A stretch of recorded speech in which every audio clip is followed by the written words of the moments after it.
Bom, pessoal, continuando a nossa aula de língua portuguesa, agora a gente vai continuar falando de produção textual, regras e regulamentos e também textos descritivos.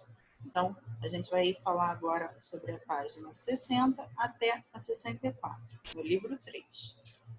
Bom, na página 60 diz assim: exercício de aplicação, roda de conversa.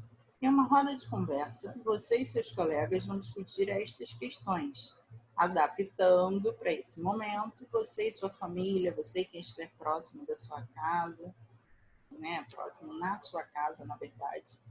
Então, quais são as regras da sua sala de aula? Você concorda com essas regras? Por quê? Você incluiria ou excluiria alguma regra? Qual? Incluiria se você colocaria mais alguma regra. Ou excluiria, tiraria alguma regra. Tá bom? Então, é um momento de conversar, de trabalhar a linguagem, a oralidade, a fala. Exercício proposto. Após a discussão, na roda de conversa, toda a classe vai ajudar a criar regras que ainda faltam para facilitar o trabalho diário em sala de aula. Escolha um tema: regras para debate, regras para fazer perguntas, regras de saída para o recreio, entre outras que você e seus colegas determinarem. Escolhido o tema, elaborem um cartaz com as regras que a classe combinar. Seria bom deixar um espaço para que novas regras possam ser acrescentadas, caso haja necessidade. Ilustre um cartaz com imagens, fotos e desenhos. Como a gente não está na escola agora, essa atividade a gente vai precisar deixar guardadinha para o retorno, que está chegando. Logo, logo a gente vai estar juntinho lá. Então, vocês podem fazer cartazes ou anotações para quando a gente retornar, a gente colocar junto com os nossos combinados lá na sala de aula. E voltando para a sala, né, depois de todo esse momento, a gente realmente vai precisar de algumas regras até para cuidar da gente, né, da nossa saúde. Então, tudo isso pode entrar nesses novos combinados, nessas novas regras que a gente vai precisar ter e fazer quando a gente regressar, tá bom? Então, podem fazer anotações, cartazes, para quando a gente retornar, a gente colocar em prática. Combinado? Bom, na página 61, a gente já começa falando de textos descritivos. O que é isso? São textos que descrevem. Pode ser descrever, eles descrevem uma cena, descreve um personagem, descreve um objeto. Então, é que dá detalhes, certo? Vamos ler o texto para ficar mais claro. Com exemplo, fica mais fácil.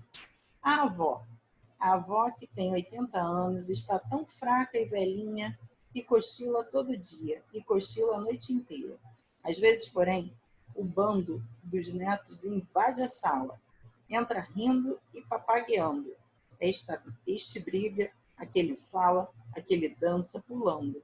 A velha acorda sorrindo, e a alegria a transfigura, seu rosto fica mais lindo,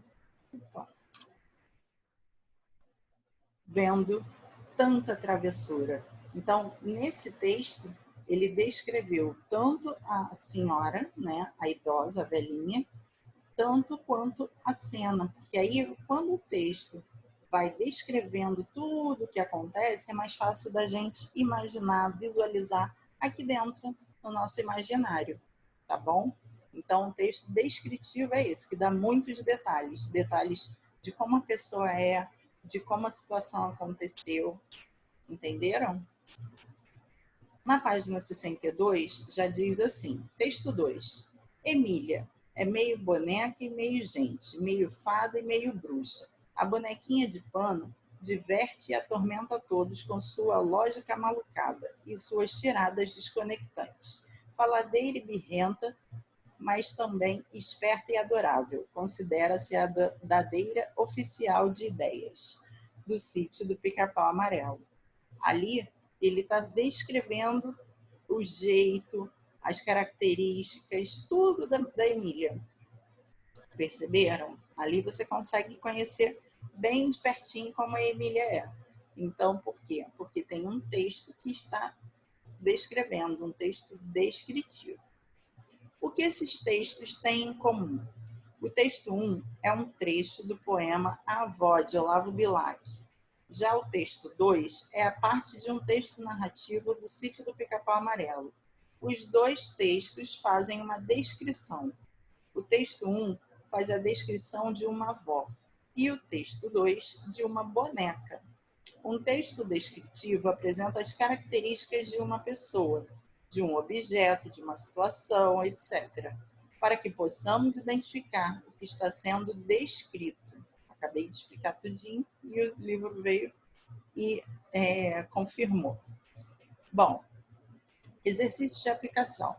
No texto 1, quais as palavras que o poeta usa para descrever a avó? Então, vocês vão lá no texto 1 e vão ver quais as características da avó, quais as palavras que ele usou para fazer a descrição da avó, tá bom?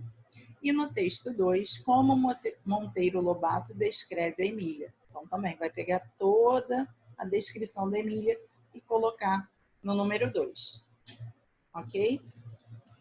Na página 63, leia o texto e observe as imagens. Esse texto eu não vou ler agora, porque eu quero que vocês pratiquem a leitura. Se eu ficar lendo, vocês ficam só ouvindo e não vão ficar... Eu sei que tem gente que não gosta muito de ler, mas é um hábito que a gente precisa criar. Então, esse texto vocês vão ler para poder fazer os outros exercícios, tá bem? Fala sobre a catapora. E também é um texto que faz uma descrição dessa doença. Lá na bolinha, identifique 3 sintomas da doença e pinte os quadros correspondentes. Então, aqui tem 4 quadrinhos. Aí no primeiro, diarreia, o segundo, perda de apetite, o terceiro, coceira e o quarto, pintinhas vermelhas no corpo. Então, para vocês pintarem corretamente, precisa ler o texto que vem falando todos os sintomas, todas as características dessa doença. E é um texto também descritivo, tá bem? Na página 64 tem a roda de conversa. E você, conhece outras doenças que são comuns na infância? Já pegou alguma delas? Se a resposta for afirmativa, qual? Tem algum amigo ou parente que também já pegou dessas doenças? Converse com os colegas e com o professor. Como não dá para a gente conversar nesse momento, a aula é gravada, conversem com a família, tá bom? E o número 4. Para cada doença citada, existe uma vacina de prevenção. Pesquise ou peça ajuda a um adulto e faça associação da vacina à doença ou às doenças que ela previne. Então, nós temos aqui, ó, Sabin, BCG, Tríplice e Tetravalente. São 4 vacinas. Cada uma serve para um tipo ou alguns tipos de doenças. Se vocês não souberem, que é bem provável, peça ajuda para um adulto, para a família, para conseguir ligar. Ou pesquisa, tá bom? E aí ao lado tem as doenças: tuberculose, sarampo, cachumba e rubéola, paralisia infantil, difteria, tétano, coqueluche e um tipo específico de meningite. Então, vocês têm que ligar, fazer uma linha ligando qual a vacina que previne determinada ou determinadas doenças, tá bom? Bom, pessoal, por hoje é só. Realizem essas páginas da 60 a 64.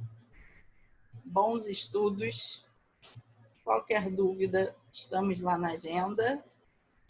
Até a próxima.